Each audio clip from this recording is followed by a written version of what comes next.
Hello viewers, this video is for education purpose only. No copyright infringement. This copyright belongs to the rightful owner.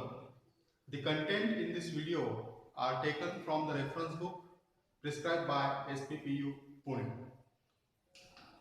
In our last video, we started with the discussion of important components of thermobalance. The first component, that is the balance, the information we already seen in our previous video. In this video, we will see about the remaining components of the thermobalance. The next important component of the thermobalance is the furnace. The furnaces used are generally non-inductively wound electrical resistance heater, although in some furnaces, infrared and microwave heating may be suggested. In this diagram, these are the four diagrams which shows the arrangement of thermobalances showing the furnace, the shaded part. This is the furnace, this is the furnace. The shaded part is the furnace, the sample position and the casing. For example, in this diagram A, the sample position, and in this diagram C, the sample position is in the suspended position. In the diagram B, the sample position is top loading position, and in the diagram D, the sample position is in horizontal position. So these are the different arrangements for the thermobalance with furnace, sample holder and its casing. Now let us see what are the different features of the thermobalance.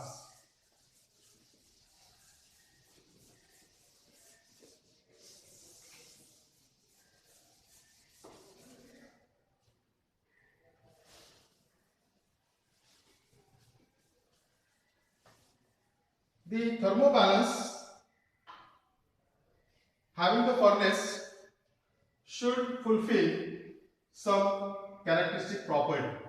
So the features of furnace, the first feature we can consider here as the furnace should have zone of uniform heating.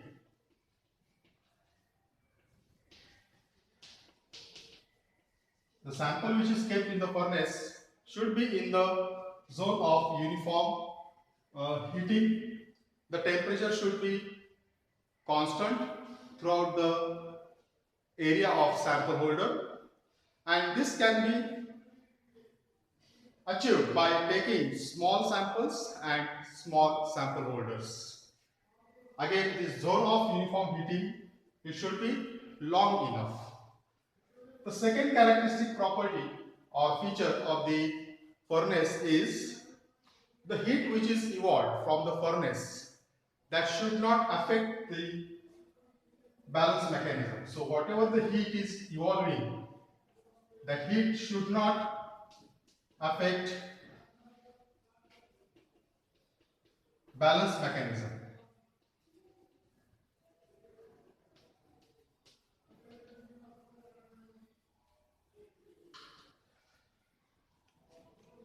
And to avoid the effect of heat on the balance mechanism, generally the furnaces and thermobalances, they are separated by keeping the baffles, which is heat resistance. The third feature of the furnace is the furnace should capable of rapid response, should give the rapid response. So the furnace should capable of giving rapid response.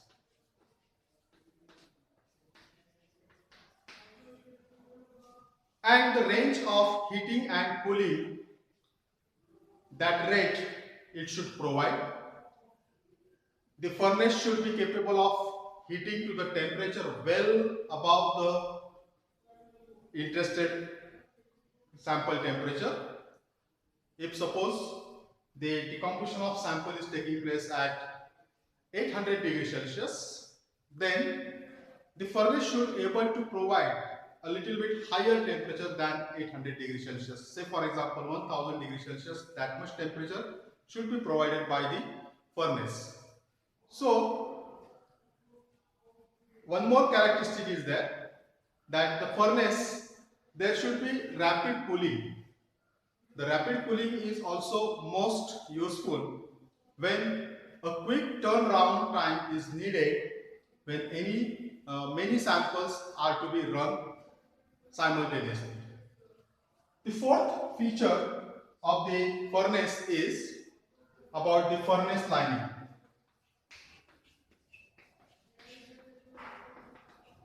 The furnace lining should be inert.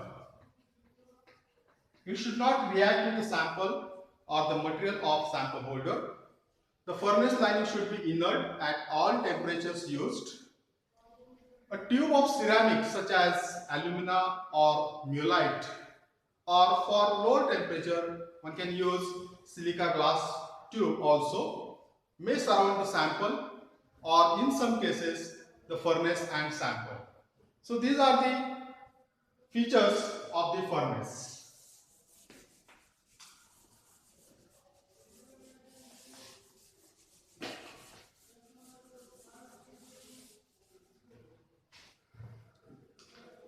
The next important component of the thermobalance is the programmer.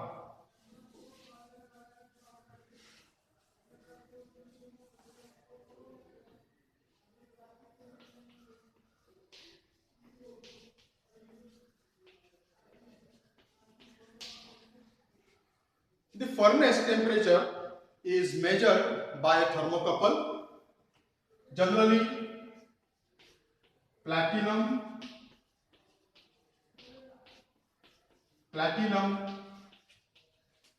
13% rhodium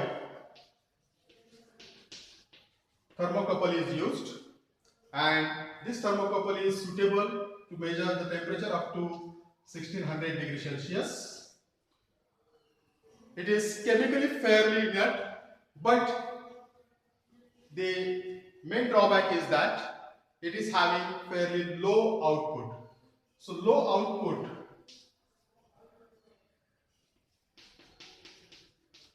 of about 8 to 12 microvolt per Kelvin, that much low output, it faces this problem.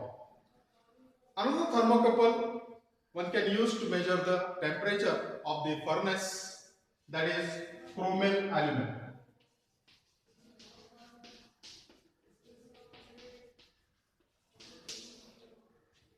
This thermocouple is suitable to measure temperature up to 1100 degrees Celsius. Here the temperature measurement range is less one.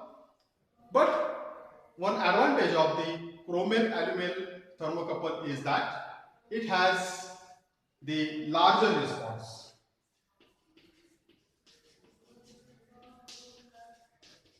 And the response is about 40 microvolt per Kelvin.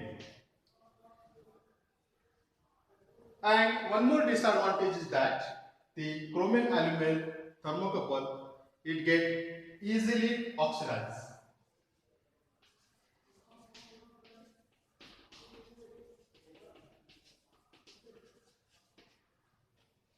So in a programmer, the signal from the furnace thermocouple is transmitted to the programmer, and the temperature it represents is compared with that required by the program set by the operator. The operator has to set the temperature programming. Sometimes you require high heating rate, sometimes you require low heating rate. If the temperature is too low, the system must respond by supplying more power to the furnace. And if the temperature is too high, then the supply should be reduced by the programmer. The response time of the controller and of the furnace govern the temperature thermal lag of the instrument, and hence the range of heating rates that is achievable. You may have the temperature lag or thermal lag between the temperature of the thermocouple sense and the temperature of the sample. A slow response programmer controlling a very large furnace may only allow heating rates below 10 Kelvin per minute, whereas a small mass furnace and a fast controller will allow rate up to 100 Kelvin per minute. This is about the programmer. The next important component of the thermobalance is the sample.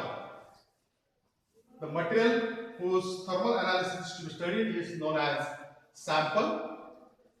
So we will see about the information of the sample. Thermogrammetry is most frequently carried out on the solid materials. So most of the time the sample should be in solid form. So most of the time the thermogrammetry is carried out for solid materials. The sample should obtain in an approved way so that it provides the meaningful analysis. This is very easy with pure homogeneous compounds. Some samples they may be in the pure form, in the homogeneous form,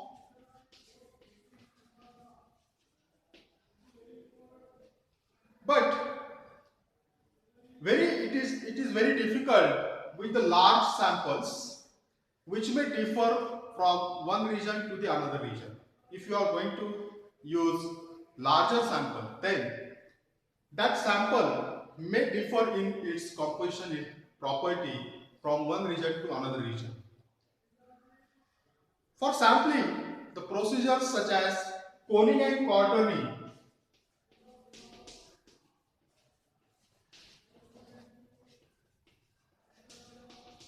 such type of procedures are followed. Finely ground samples may give better reproducibility, but often the very differences that we observe between samples are significant. One region of a sample may be more porous or more easily oxidized or have a higher moisture content than remaining bulk material. The crystalline samples may behave differently from the fine powders, especially where the surface reactions are involved. So crystalline samples may behave differently, fine powders may behave differently. So what is the nature of your sample? Whether it is crystalline or polycrystalline in nature, that also important. It is also very often difficult to produce a fine powder from samples such as thermoplastic. If you have a sample of thermoplastic, then its fine nature of the sample to obtain it is quite difficult one. Samples should ideally be small in size, they should get powdered well, and they should spread evenly in the crucible. For example, in a typical thermogrammetric run, some of the conditions may be mentioned over there. For example, sample, say for example calcium oxalate monohydrate. For the thermogrammetric analysis of calcium oxalate monohydrate, which is the crucible is used, that should be mentioned. For example, crucible, we can use platinum pan. Then there you have to mention what is the heating rate. The rate may be 10 Kelvin per minute likewise. Also you will have to mention what is the atmosphere which is generated during the thermogrammetric analysis measurement. Say atmosphere is nitrogen atmosphere, which is the inert gas one, and its flow rate also should be mentioned. Say for example nitrogen is passing through the instrument at 20 centimeter cubes per minute flow rate. And one more important thing you should mention, that how much quantity of the sample is taken for the thermogrametric experiment. Say for example, in our this case, 10.5 milligrams of calcium oxalate monohydrate has been taken. So such information should be provided along with your thermogrametric analysis experiment.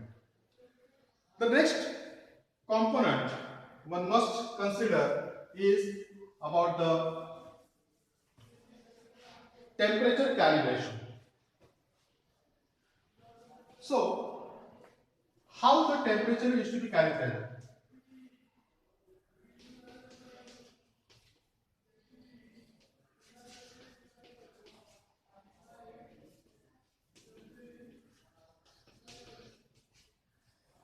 So, temperature calibration, the balance should operate with little interference. The balance should not show any kind of interference when the sample is heated. The sample temperature is often measured by thermocouples placed near to the sample but not in contact with the sample. The sample temperature thermocouples are generally of the same type which are used in the furnaces. But frequently, when you try to measure the sample temperature, the thermocouple should be kept near to the sample and they should be smaller and more delicate, since they are kept as nearer to the sample as possible and the product reaction. The temperature measured by thermocouple which is not in contact with the sample must subjected to the thermal lag which could be of several degrees. For example, suppose this is the casing of your sample holder. Here it is your sample holder and here you have kept the sample. The thermocouple will be placed near to the sample holder. We cannot touch this thermocouple to the sample and hence the thermocouple will sense the temperature near at this point. So here this temperature is going to sense by the thermocouple and we arbitrarily say that much will be the temperature of the sample. So there must be temperature lag. So sample temperature may be temperature 2, say for example T2, and thermocouple is sensing temperature T1. So that T1 and T2 may not be same. There may be some thermal lag will be observed between these.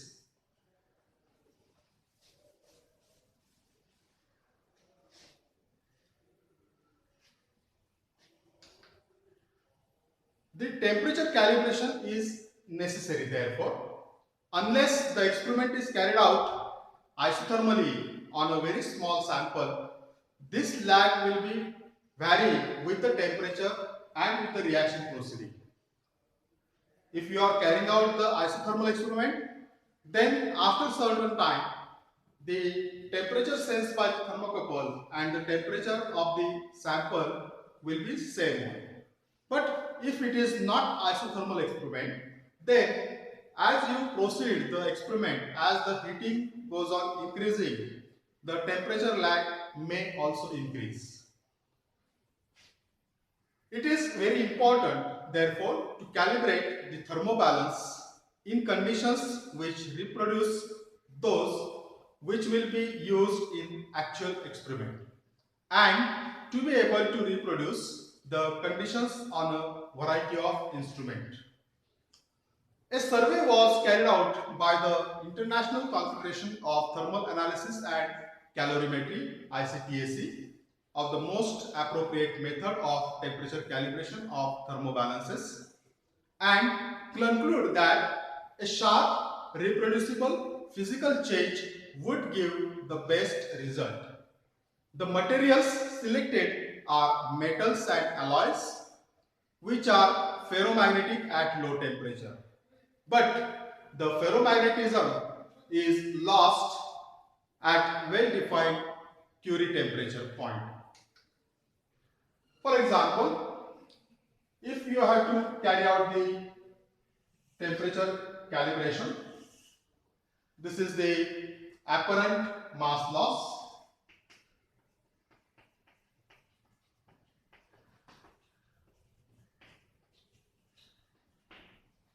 And on x-axis, we have to plot the temperature. In certain cases, if the thermal decomposition is taking place like this, the sample, there is no mass loss, the mass of the sample remains same, and at certain temperature, it starts losing the mass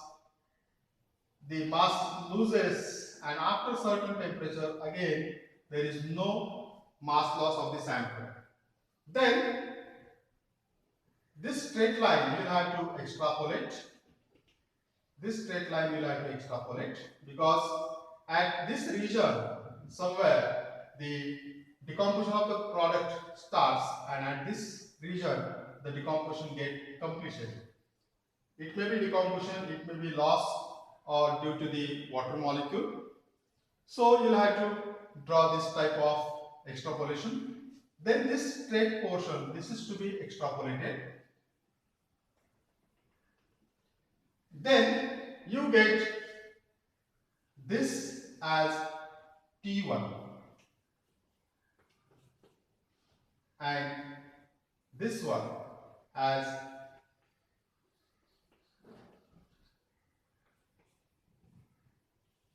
T3. Then this central part of this T1, T2, this will be the central part. The central part, this is the mean temperature, T2.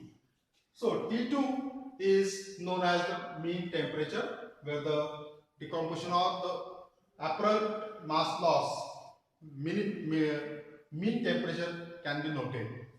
If the magnitude of material is placed in the sample holder, magnetic material, then a magnet placed below the sample that we have already seen in the previous diagram, that is arrangement of the balance and the furnace. The magnet placed below the sample, the magnetic force on the sample will cause an apparent increase in mass.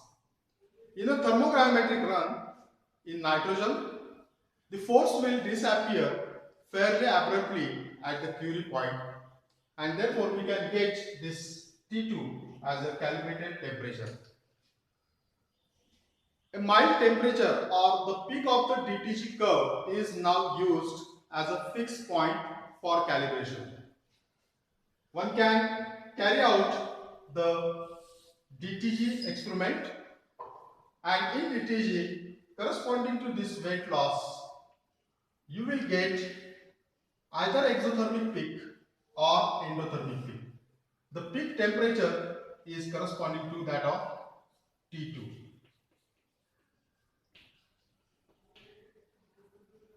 dm by dt. So this calculation can be done in this way. Another method for calibration uses wires made from high purity material of very accurately known melting point, such as those used in calibration of DTA apparatus. These wires are used to attach a mass to the sample plan, which will get detached immediately when the wire melts. A rough check on the calibration may be performed with known reactions and ensuring that the DTG peak temperature matches those obtained on the apparatus when it has been recently calibrated as standard method. So this is how the temperature calibration in the thermogravimetric thermobalance can be carried out. The next important component of the thermogravimetric instrument is the atmosphere.